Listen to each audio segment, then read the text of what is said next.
მე არ ვარ ძარცველი, არც ჯიბგირი ვარ, რა თქმა უნდა, მე კეთილი ილუზიონისტი გახლავართ, რა თქმა უნდა, მაგრამ სამწუხაროდ ერთხელ თავად გავხდი ძარცვის მსხვერპლი. მახსოვს, ქუჩაში ღამით ფეხით მიმავალს ვიღაც იღბიანი ადამიანი გადამეღობა და კატეგორიულად მომთხოვა ჩემი პირადი ნივთები და მათ შორის ფულიც. გამიმართლა, რადგან საფულეში ერთადერთი კუპიურა 20 ლარიანი მქონდა მოთავსებული, ამიტომ ეს 20 ლარი ამოვიღე და მოვათავსე ძარცველის ჩანთაში. მაგრამ რა თქმა უნდა, ძარცველი არ გაჩერდებოდა 20 ლარზე, ამიტომ უფრო ღირებული ნივთი მოითხოვა, რომელიც გახდა ჩემი ტელეფონი. სხვა გზა არ მქონდა, ძარცველი საკმაოდ აფექტურ მდგომარეობაში იმყოფებოდა, ამიტომ ეს ტელეფონიც ფრთხილად მოვათავსე ძარცველის ჩანთაში.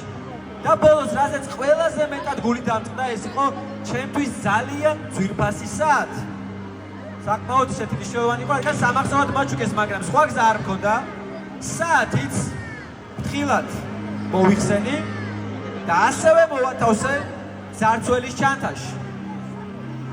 ძალიან უცნაური ეს ყველაფერი, მაგრამ როდესაც ძარცველი ამ ყველა სამივე ნივთს დაეუფლა და სანამ უკან გამომიშვებდა, ირონიულად მომაძახა. არ მეგონა ასეთი მარტივი თუ იქნებოდა ილუზიონისტის გაძარცვა. მაგრამ სიმართლე გითხრათ, ამაზე პასუხი არც კი გამიცია. უკან არც კი მიუტრიალებულა, რადგან ზუსტად ვიცოდი, როდესაც ძარცველი ჩანთას შეამოწმებს, მის გაოცება საზღვარი არ ეკნება, რადგან ჩანთა ცარიელია. აბსოლუტურად ცარიელია, მეგობრებო.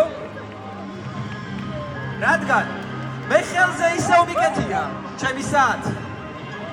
ჯიბეში ისევ მაქვს ჩემი ტელეფონი, ხოლო საფულეში ისევ არის ჩემი 20 ლარიანი.